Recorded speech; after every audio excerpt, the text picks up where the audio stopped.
Second SQL injection attack that we're going to explain will be also related to the same website. And we're going to see if the site is infected with SQL injection, how deep I can get, how much information I can get. So on the previous video, we tested that the site is infected and we were able to dump all the user. But can I get the admin account to be able to log into the page and remove the home page and compromise the site? Can I get the database name? Can I get the concept since the database replied back to you when you start writing SQL statement in different field? The concept itself, you can do whatever you want. You can dump information, you can create information, you can create an account. The point is you just need to be aware of some SQL statement. Now let me remind you how to test the SQL statement, or I'm sorry, the SQL injection. I told you we just need to write some SQL code, especially apostrophe or single quote. If you write them down and instead of writing anything here, so you click here and you get an error message. That's mean because the single quote, it's a part of the SQL statement. So this error represent a reply back from the database telling you wrote a part of the SQL. Where is the remaining? So that means that this site is infected with SQL injection. Now I'm going to utilize that to start getting some more information. And please bear with me because you're going to get to learn about a lot of things during this attack, including some good cracking technique. So to be able to get the database name, which will be needed to dump whatever inside, we use this comment. But actually I wrote all the comment in an notepad because I'm not that good in SQL. But as we spoke about that, and I'm going to point to that one more time after finishing this attack, you do not need to learn SQL statements. Some application will do that on behalf of you. So now we are proving the concept, but I explained that before and I'm going to re-explain it. You don't need to do that. You're going to notice that a lot of application, and mainly a couple of them, are very, very good in writing down the code or the statement. So you just need to tell them, I need to get the database name. It will get you the name. It has all the SQL statement because the SQL statement differ from one to another. So some statements are different from MySQL than Microsoft SQL and so on. So this one, which is union select database and user, this actually will dump the database name.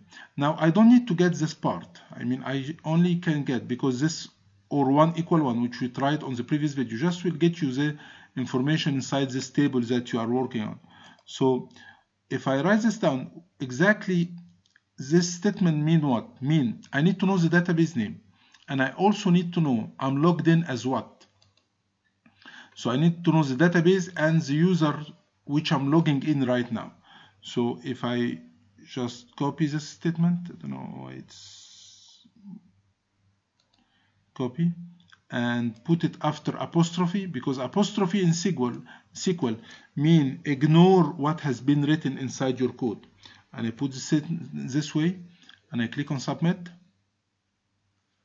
As you can see, what did we get? We get that the database name is DVWA and I'm logged in as root.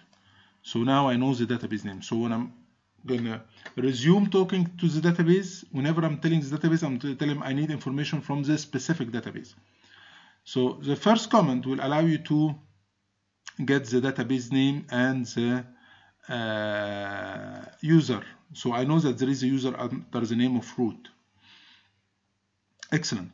Now the second comment will be to try to get the name of the table. Any database includes some tables, and some of them may contain information about customer, about client, about credit card, about admin user accounts, the one that has the permission to log into the site and change different pages and then change content.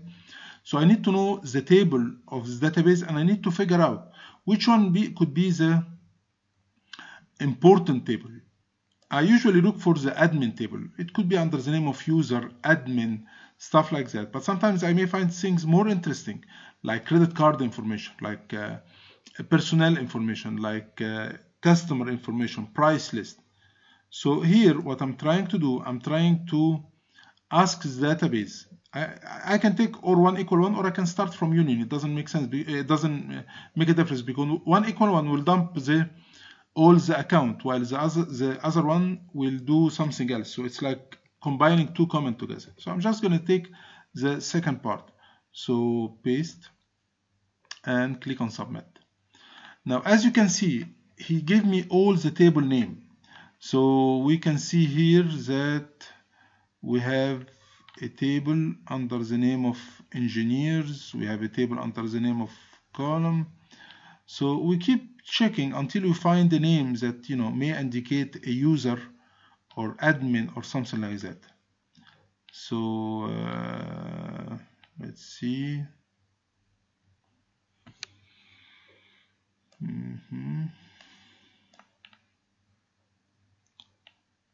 Surname.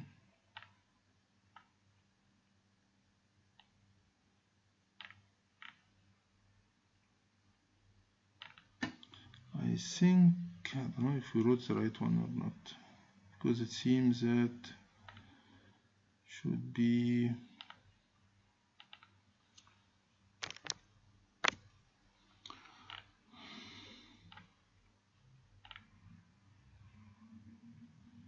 tables.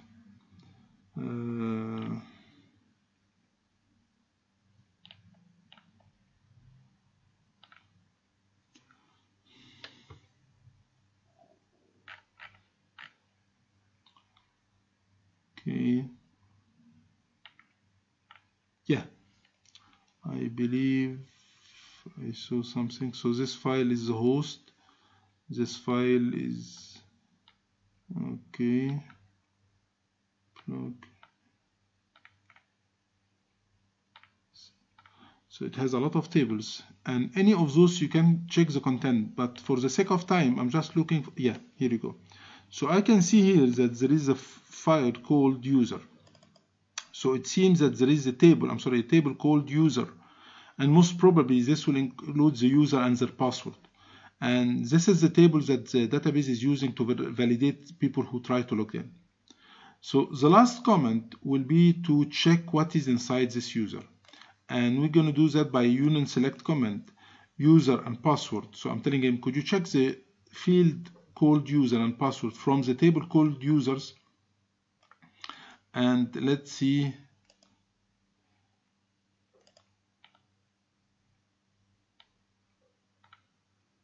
if it's going to work or not. So let's get back here and let's write down here and let's click on paste. You have to start with apostrophe, because as I told you, apostrophe means ignore what has been written in the original code.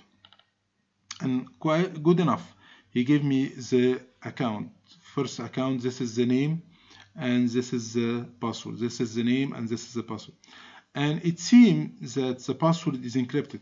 Okay, so this is the hash of the password, and actually this is what you're going to face most of the time whenever you crack a system, after taking a permission of course, and the password file usually is encrypted, and we saw that in the password cracking, and we saw that.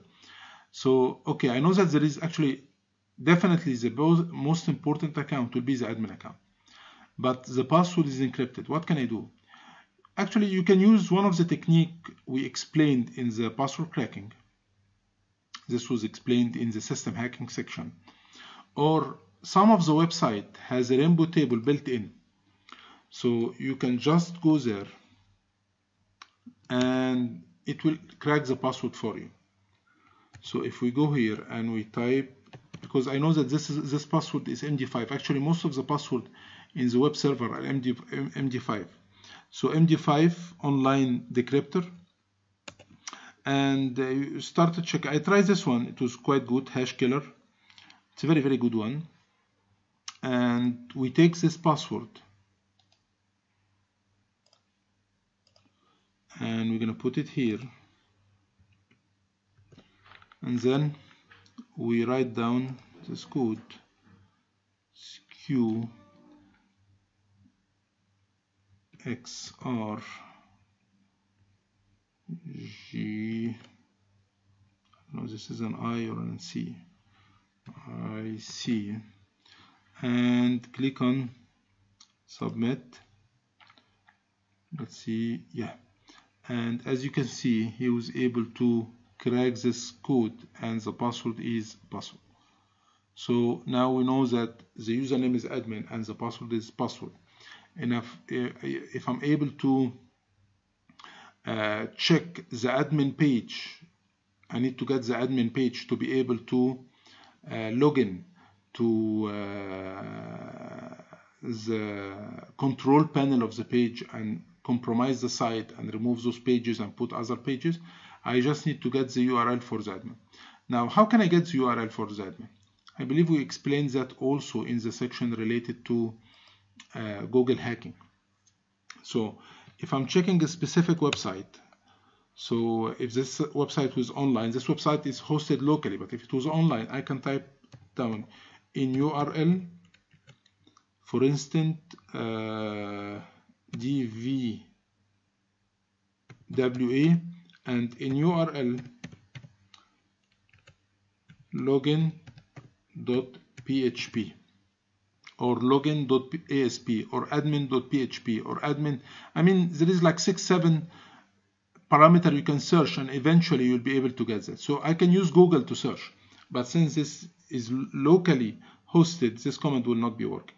But as I told you, it's the process manually. But actually, in real life, you don't need to do that.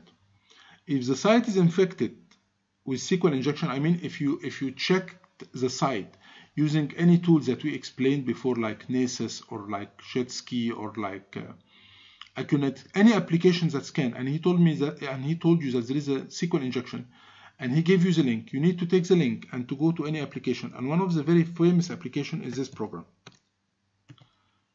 And Havj, which is an amazing tool for SQL injection, you just put the infected link that you get from the scanning program, and here you go. Here's how it look like. I don't know if the picture is clear or not, but you put the link here and you click on analyze, and let me try to maximize that for you just to. You put the link here and you click on analyze, and then he will start writing the comments the same way we did, and he will get you the database name, all the table inside the database, all the field, all the information, and even if the password is cracked, you will be able, if the password is encrypted, you have an option here to crack the password. So you can click on crack password, it will crack. And you can even have an option to click find admin, and he will search, he will crawl this website until he gets the admin page. So in real life, use tools. Actually, there is a lot of tools, but this was one of the very famous tools, Havj, and it has a trial version that you can download and test it. And he will do everything on behalf of you. But I didn't want to use such tools because actually I wanted to show you manually how it's done. Because if you get the concept, it's not that hard. You just need to memorize some specific command, and you'll be able to do that yourself manually. So you have two options. You have the automated way and you have the manual way. So this will be everything related to SQL injection. At the end of this section, I'm going to give you a mission to do. And this will be a website. Actually, it's a testing website. And I'm going to ask you to grab some information using SQL injection. Thank you.